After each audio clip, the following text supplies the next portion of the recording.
desfiladeros, el desfiladero del COVID que no nos suelta, que no nos pasa, que no nos termina de dejar tranquilos. Conrado Stoll, ¿cómo estás? ¿Qué tal, Javier? Jairo. Tenerte acá. Sí, un gusto estar. Contanos si nos tenemos que asustar, si nos tenemos que aterrar, si nos tenemos que preocupar o simplemente estar atentos. Ni miedo ni indiferencia. Ese puede ser el título, obviamente. No liberemos todo, no aforo, no barbijo, no. Queda claro que no terminó la pandemia, aparece una nueva variante y en menos de una semana tenemos datos científicos como yo no he visto avanzar a la ciencia de esta forma con otro tema en pocos días. Entonces, Omicron nos llama la atención y podemos decir algunas cosas, qué significa realmente, qué implicancias tiene, pero no desatendamos que estaba Delta. Delta es la que está causando 600.000 infectados por día. Europa tiene un problema serio, Estados Unidos también, en que están en un rebrote. O sea, tuvieron un brote de Delta todo el verano, agosto, julio, septiembre, y ahora tienen un rebrote. ¿Por qué? Porque liberaron demasiado y porque muchos de los vacunados estaban vencidos. O sea, tenían las vacunas, las mejores vacunas del mundo, 2 dosis, pero habían cumplido 6 meses y en el 6º mes volvés al casillero 1. Es así de simple. El que tuvo infección y vacuna es otra cosa, seguramente tiene un poco más de defensa, pero solo vacunado en el 6º mes volvés al casillero 1 y cuidado. Si sos solo vacunado y además tenés 80 años o 75 años, quizás sea en el 5º mes. De hecho, Europa decide ahora que el refuerzo lo va a dar al 3er mes de la segunda vacuna. Estados Unidos ha dicho 6 meses. Estados Unidos empezó diciendo a los 6 meses a los que tienen más de 55 años y ahora dicen a los 6 meses a todos. Y la conclusión final, Israel lidera esta conclusión, es la vacunación para COVID son 3 dosis. Las 2 primeras con ese refuerzo. Y algún dato ya sugiere que con el refuerzo tendrías defensas durante un año. Pero el rebrote, ¿hasta qué punto no es hijo en Europa o en una parte de Europa de los antivacunas o de la población que no tiene ninguna dosis porque resiste la vacuna? Tenés razón, influye, definitivamente. Y en Estados Unidos los antivacunas, que también tienen grupos fuertes, y la grieta, ideología, republicanos. La policía, 30% no están vacunados por ideología. Y así se han muerto, ¿no? La mayor mortalidad en la policía, más que combatiendo el crimen. En los estados, hay estados de Estados Unidos que tienen 50% de vacunados. Estados Unidos, que tiene vacunas para vacunar a toda su población 3 veces, si querés, y tienen 58% de la población con 2 dosis. Sacale el 58%, toda la gente que los ha ido a visitar a hacer turismo de vacuna. No somos nada más que los argentinos. Totalmente. Así que norteamericanos deben ser 52, 53% vacunados. Claro que no iban a poder hacer un buen frente a Delta o a Omicron si se transforma en un problema. ¿Eso no nos deja un poquito mejor parados? Porque nosotros tenemos un montón de otros problemas, pero acá la gente en masa se quiere vacunar. Te quería preguntar justamente cómo crees que llega a la Argentina o cómo espera la Argentina o en qué condiciones está la Argentina de soportar una nueva ola. Hace un ratito, muy bien, Argentina, América Latina, pues va a ser lo mismo. Totalmente. Hace un ratito lo hablábamos con Fernán Quirós esto. Y la verdad que los dos nos preguntábamos eso, pero el análisis objetivo es este. 65% de vacunados con 2 dosis no es un gran número. Para Delta, Omicron no sabemos bien todavía, pero para Delta definitivamente no es un gran número. Alemania con 68% está teniendo el disgusto que está teniendo. Y aparte, tené en cuenta lo que decía yo hace un rato, del 65% de vacunados con 2 dosis en la Argentina, un porcentaje significativo, puede ser 1/3 por lo menos, ya tienen la dosis vencida. Es decir, cumplieron la segunda dosis hace 6 meses. Entonces, todos esos necesitan refuerzos, que son los refuerzos que se están dando ahora, pero que no hemos dado en una proporción muy alta. Chile, si vos ves el mapa mundial de refuerzos, por supuesto que primero está Israel. Ahora, ¿quién está en segundo y tercero? Chile y Uruguay son el segundo y tercer país del mundo en refuerzo dado. Entonces, tenemos que dar refuerzo a los que ya se dieron 2 dosis, pero que ya cumplieron 6 meses. Tenemos que llegar con 2 dosis al 80% de la población y ahí te diría que si ocurre el brote de Delta, que tiene que ocurrir, porque si no ocurre lo tenemos que publicar, tiene que ocurrir, ocurrió 2 veces en el hemisferio norte y no va a ocurrir en América del Sur. El año pasado, acordate, 2020, acuérdense, 2020, exponíamos todo tipo de hipótesis de por qué no llegaba la pandemia a la Argentina. ¿Se acuerdan ustedes? Sí, por ejemplo, claro. un tema muy hablado fue el de la BCG, la vacuna de la tuberculosis. Que por ahí era eso lo que la retrasaba, porque en los países más desarrollados no está, y llegó. Entonces, tendría que ocurrir ese brote de Delta, y como te digo, 65% de vacunados, de los cuales hay una cantidad que están vencidos y necesitan un refuerzo, no es la situación óptima. El ministro de Salud de la provincia de Buenos Aires, Nicolás Krepler, se mostró preocupado por el índice alto de bonaerenses que no se han vacunado de segunda dosis en la provincia y sobre todo por los chicos que no se han vacunado. La posible llegada y expansión de la Delta en la Argentina, y ni hablar de la Omicron, ¿puede complicar las cosas con esos porcentajes de falta de vacunación? Sí, pero la pregunta que tiene que hacerse el gobierno es ¿por qué no se van a dar la segunda dosis? ¿Que es solamente desidia o quizás la comunicación no es la adecuada? La comunicación es fundamental. Y no nos olvidemos, en los últimos 2 meses nos dijeron que podíamos relajarnos más y que no teníamos que usar barbijo. Un mensaje innecesario. Porque la costo-efectividad de un barbijo es la más alta de todas las herramientas que tenés en la pandemia. La vacuna acaba con la pandemia. Acá en eso coincidieron todas las autoridades, porque también el gobierno de la ciudad coincidió en sacarnos el barbijo, por lo menos al aire, por eso al te aire digo, libre. Pero igual la gente no se lo saca. O sea, si uno ve la calle... Hay de todo, hay de todo. Pero el mensaje, estoy hablando del mensaje. Cuando vos decís eso y vos no estás escuchando las noticias, por ahí no estás viendo este programa, no seguís a nadie en las redes, decís, me dijeron que me relaje. Los infectados parecen similares, están aumentando levemente, pero se ha mantenido en un lugar, teníamos 40.000 en mayo por día, hay 1.800, 1.900, 2.000 ahora. Entonces la persona dice, ¿para qué me voy a dar la segunda dosis? Y a los chiquitos se discutió mucho lo de la vacunación en los chicos con Sinopharm. Son pocos países en el mundo que dan Sinopharm. La Organización Mundial de la Salud no tiene aprobada Sinopharm para chicos de 3 a 11 años. Se discutió demasiado. Es razonable que muchos padres duden de eso. Entonces, cuando no hay un mensaje contundente, los líderes de eso fueron los uruguayos, ¿no? El presidente, con los científicos, con ideologías totalmente distintas, mostraron una sola persona. Era una unidad absoluta de un mensaje del presidente de la nación con los científicos que coordinaban la pandemia. Entonces la gente escucha. Bueno, pero acá la Sociedad Argentina de Pediatría recomendó la vacunación con Sinopharm. Preguntó, cuando le respondieron, la recomendó. Bueno, perdón. Decidió el Ministerio y la ANMAT y salieron a quejarse. Se juntan a los 3 días y salen a decir, la aprobamos. No, pero la recomendamos no dice, los pediatras. La recomendamos. Sí, la Sociedad de Pediatría. Aprueba la ANMAT, la recomienda a los pediatras. Pero después de 3 días se juntaron. Primero decidió la ANMAT con el Ministerio de Salud indicar para 3 a 11. La Asociación de Pediatría se queja, se juntan y dicen que le dan información que nunca comentaron cuál era esa información. ¿Qué estudio es el que mostraba eso? A ver, pocos países en el mundo vacunan de 3 a 11. La vacuna de Pfizer, con datos muy sólidos, se aprobó para 5 a 11 y no se está dando en todo el mundo. La de Sinopharm se usa fundamentalmente en el mundo árabe. Bahrein, Emiratos, Dubái. ¿Y sabés qué hicieron ellos? Apenas se aprobó Pfizer para 5 a 11 años, pasaron de dar Sinopharm a dar Pfizer. En esos países que son los que más usaron Sinopharm. ¿No es un poco peligroso que usted ponga en duda la vacunación en niños, dado que es tan delicado que se vacune en este momento? Muy bien, Jairo. Pero es que yo no la pongo en duda. Bueno, pero está No, diciendo... se puede malentender. Si algún como padre lo siempre está se va a hacer. escuchando... Se puede malentender, pero no hay duda que hay que vacunar a los chicos. La plataforma de Sinopharm, es una plataforma que tiene décadas de uso, Claro. es segura. Y la Asociación de Pediatría lo recomienda. Hay una infinidad de pediatras que dudan o te dicen, afuera de esta cámara, que no lo sugieren. Y hay asociaciones de padres que han dicho, para los chicos más chiquitos, ¿dónde se ha usado? ¿Cuánta experiencia hay? Y aparte, el chico que tiene una comorbilidad, o sea, el chico que además tiene una enfermedad genética o neurológica, cardíaca, respiratoria, ¿le damos Sinopharm, que en los adultos no mostró tanta efectividad?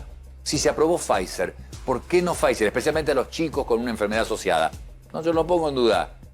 Hay que vacunarlos, se pueden vacunar. Es una vacuna segura y no hay duda que hay que vacunar a los chicos. Después hay otras opciones. ¿Vos volverías para atrás con algunas medidas que se tomaron para relajar el tema del enfrentamiento a la pandemia?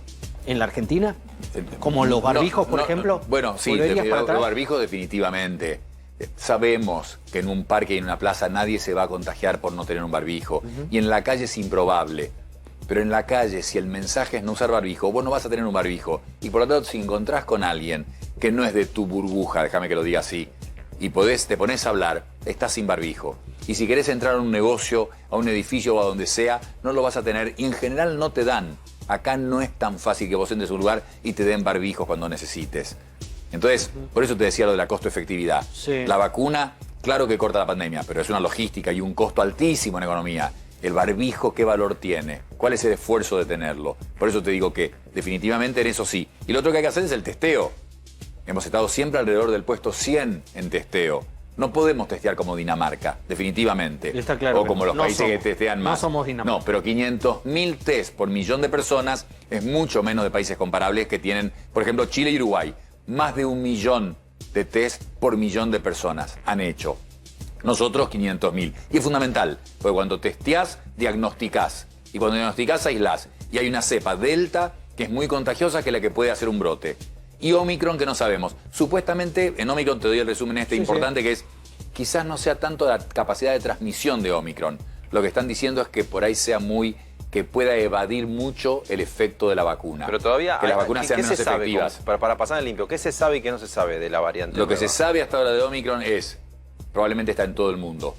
Hoy se informó que encontraron los primeros casos en California. Faltaba Estados Unidos, ¿no? En Europa son más de 11 países. Australia, confirmado. Canadá estaba. Hoy, como digo, informó Estados Unidos que la tenían en Brasil no California. habían detectado los Brasil casos. también. Probablemente está en todo el mundo. ¿Qué pasa? Para saber que tenés Omicron, tenés que secuenciar el virus, leer el nombre, apellido y el sobrenombre, que es mirando el gen. No saber que hay un virus en la persona, sino leer el nombre del virus. Y eso casi no se hace. El que más hace en el mundo eso es Islandia. Al 60% de los infectados le secuencian el virus para ver qué variante tienen. Después viene Dinamarca al 40%. Pero después los países que siguen, 10%. Estados Unidos al 3% lo secuencian. Nosotros, mucho menos del 1%. Entonces te enterás tarde si tenés una variante. Pero probablemente está en todo el mundo. Lo que sabes es que puede ser menos efectiva la vacunación contra Omicron. No se sabe si más transmisión. Generalmente no enfermedad más grave. El virus no quiere producir una enfermedad más grave porque si no la persona se muere y el virus desaparece. Pero probablemente no una enfermedad más grave. Y el Paxlovid, una de las drogas que se probó que era efectiva como tratamiento, la de Pfizer, aparentemente efectiva contra Omicron. Esas son las cosas que se saben. Que Omicron ya se haya detectado algún caso, 2, 3 casos en Brasil, Sí. ¿nos hace aumentar el riesgo a la Argentina por ya estar Pero definitivamente, que se detecten 2 o 3, Javier. Significa que hay son cientos otros que o no se miles, detectaron. probablemente. Cientos o miles, y por lo menos cientos. Y evidentemente, con la difusión que ves que ha tenido, no sería improbable que esté en la Argentina o que llegue a la Argentina. Dijiste, por un lado hay que mejorar la vacunación, terceras dosis, la gente que no se fue a dar la segunda dosis. 200.000 aplicaciones por día, 220.000 aplicaciones por día hoy. Bien. Tendríamos que tratar de acelerar eso Esa es para una aumentar los dos. recomendación. Definitivamente, fundamental. Esa es una recomendación. Fundamental. Segunda recomendación, volver a los barbijos. Testear más, no. Testear más. Testear más para identificar contagiados, sobre todo en el momento que pensás que puede iniciarse un brote de la pandemia. Testear más. Lo de los barbijos, ¿qué le decimos a la gente? A los miles, decenas de miles que nos están mirando. ¿Sigan usando el barbijo en la calle? Definitivamente. No molesta, no es una inconveniencia ¿No grande. le hablaste eso con Quirós hoy, por ejemplo? Que No, que dijiste- fue un encuentro breve, conversamos Sí. algo, pero no. Fernán, ¿por qué la ciudad también levantó el tema de los aparte no es mi barbijos? rol, no es mi rol. No. Yo soy médico y soy neurólogo, como vos dijiste No. bien. Yo leo de esto y trato de traducir a la gente lo importante, y eso es lo que estoy haciendo. Soy un ciudadano que, porque soy médico, por ahí puedo procesar mejor esa data, que es demasiada, te diría, la que se publica, y ver algunas cosas que parecen simplistas, pero que son críticas. Por ejemplo, el barbijo. Si lo tuvieras acá sentado Anthony Fauci, te podría hablar de cosas muy complejas de la yo te puedo decir trabajos publicados en estos días sobre el virus, pero te podría también que no se olviden del barbijo. Conrado, vos habías dicho, no sé si me perdí, estabas al frente de una unidad de terapia intensiva, ¿en qué institución? De una unidad ACB, en el Sanatorio Güemes. No, te quería preguntar de tu conocimiento en una institución como el Sanatorio Güemes, ¿cómo está el personal de salud? Después de haber pasado, sobre todo en terapia intensiva, nada, una guerra. O sea, uno hablaba con los que trabajan en terapia intensiva en todos estos meses y los veía, pero nada, extenuados, viviendo una situación que nunca habían vivido. ¿Cómo está hoy el personal de salud? ¿Se puede ir de vacaciones? ¿Están descansando un poco? ¿Están con síndrome, como se llama, de burnout? ¿Cómo lo ves de tu experiencia? No, es así. Definitivamente hay lo que estás diciendo. O sea, hay que ver qué médicos, ¿no? Hay algunos que han tenido mucho más contacto con la pandemia, que otros han estado afectados más por la pandemia. Nuestros médicos de la terapia intensiva, una unidad ACV de accidente cerebrovascular es una unidad de terapia intensiva. El paciente con accidente cerebrovascular necesita los cuidados de terapia intensiva, están intubados muchos de ellos. Entonces nuestros médicos, sí, vi el burnout, el que no podía más. Hay turnos, hay vacaciones, hay descanso, pero están agotados realmente. Y aparte ha agotado mentalmente la parte sobre todo en que veías la gente sola, en que la familia no podía estar, porque el médico de terapia intensiva vemos gente que muere, pero acompañada, con su familia, en este caso solos. Pensa esto, si la población general está muy afectado, los médicos se ha estudiado en episodios previos, en catástrofes, que tienen una mayor incidencia del síndrome de estrés postraumático. Muchos quedan con un trastorno que es crónico. Y te cuento un estudio que se hizo. En 20 países se analizaron 80 millones de llamadas a los números de emergencia de ayuda personal y lo que vieron en la pandemia es que bajaron casi 40% los llamados por ideas suicidas, que son los usuales, por violencia familiar, por problemas de relaciones familiares, por economía, por problemas económicos, bajaron casi 40%. ¿Cuáles son los que predominaban? Los del miedo a la infección y el miedo en general y los de soledad. Entonces la persona que no estaba en directo contacto con la enfermedad y por ahí no tenía nadie infectado, aumentó de esa forma, como te digo, representada por este estudio. Imagínate en los médicos. Burnout, estrés postraumático, agotamiento. Vos no sos de la línea dura de los médicos que consideran que ante cualquier rebrote o ante cualquier riesgo de rebrote nos tenemos que encerrar todos. Preferís siempre, la idea que tengo de tus apariciones en los medios, siempre ir viendo paso a paso, sabiendo que el efecto de encerrarnos ha generado muchos de estos problemas que comentabas recién. Hoy es 1 de diciembre. Ya estamos casi en las fiestas. Falta ahí, nada. Hay una expectativa respecto a las fiestas, a las reuniones familiares, a los festejos de amigos, los fines de año en los lugares de trabajo. ¿Vos cómo estás viendo esta llegada de diciembre en medio de estas alertas mundiales? Hay una mirada global y la otra más artesanal. La global es: la pandemia no terminó, queda clarísimo, cuando hace una semana aparece una nueva letra griega, en que no terminamos ni siquiera de entenderla del todo, pero todos los datos lo que más sostienen es que respondería menos a la vacuna y ya pasó. La beta sudafricana, vieja, ya nos olvidamos, y que no se diseminó por suerte en todo el mundo, las vacunas prácticamente no la afectaban. AstraZeneca tenía una eficacia del 30% contra beta. Por eso el presidente Ramaphosa de Sudáfrica se deshizo de esas vacunas. Entonces, la mirada global es: la pandemia no terminó. Para el 2022 va a pasar, 80, 90% de la población con 2 dosis, con los refuerzos. Probablemente se va a transformar en una gripe, probablemente. Pero en este momento, este próximo par de meses, no terminó. Los cuidados de siempre, lo que hablábamos recién, distancia, ventilación, en las fiestas cuidado con los grupos que se formen. Y la mirada artesanal es: veamos la curva. Si mirás hoy, esta noche, la de Chile, te preocuparía. Porque verías que en septiembre tenían 300 infectados por día y hoy ves que sube hasta ahora con 2.000 por día. A pesar de que es un país con 80% de personas con 2 dosis y 70% de los demás de 50 años con refuerzo. 70%, te dije hace un rato que era el segundo país más reforzador o que más ha reforzado en el mundo. Es cierto que ellos se habían inoculado en principio con Sinovac, que era una vacuna... Una melliza de Sinopharm. Una melliza de Sinopharm. Pero con menos efectividad. Con menos efectividad. Perdón, pero con menos efectividad. No, similar, No menos. No, los grupos son Pfizer y Moderna ahí arriba. Moderna, la más inmunogénica, la que más anticuerpos genera, y por eso el refuerzo de Moderna es la mitad de la dosis. Después un grupito que es Sputnik y AstraZeneca, te diría similar. Y abajo, Coronavac y Sinopharm. Estos son estudios en Bahrein, por ejemplo, que tenían exactamente la misma vacunación que nosotros. Y después comparando resultados de Chile con nosotros, son parecidas las dos vacunas en la eficacia de las dos vacunas. No es lo que ha dicho el gobierno porteño ni el gobierno nacional, que lo comparan como una vacuna menos efectiva a la Sinovac, pero... Si es menos efectiva, es sutil la diferencia. Pero entonces, la explicación de por qué se da este aumento de casos en Chile, ¿cuál es?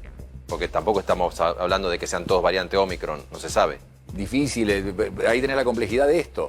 Y en Uruguay hay un aumento muy pequeño, llegaron a 80, 90, 2 dígitos de infectados hace 2 meses, ahora están en 200, 180, 200, muy poco. ¿Por qué? Y tienen los 1000 kilómetros de frontera con Brasil, por ahí les entró la P1, Manaos. ¿Por qué ellos tampoco, ellos no tienen una curva como la de Chile y tienen una vacunación similar? Más Pfizer quizás. Chile también tiene Pfizer, ¿no? Y Uruguay no tiene Sinopharm. Muy difícil interpretar por qué las curvas. ¿Le damos tranquilidad a la gente hacia las fiestas? La tranquilidad que tiene que tener la gente es que el que se cuide es improbable que se infecte. Con Omicron, con un brote de Delta, la persona que se junte con la gente que sabe que se puede juntar, que tenga los recaudos cuando tiene que interactuar, porque tiene que ir a hacer compras, porque tiene que trabajar, y como vos decías hace un rato, no, yo no voy a favorecer que se cierre nada, porque ya sabemos que cae el PBI y no impedís nada. A menos que hagas Nueva Zelanda, que cerró 7 semanas todo al principio y bueno, cerraron el país y nunca entró el virus. Y lo tuvieron así muy controlado.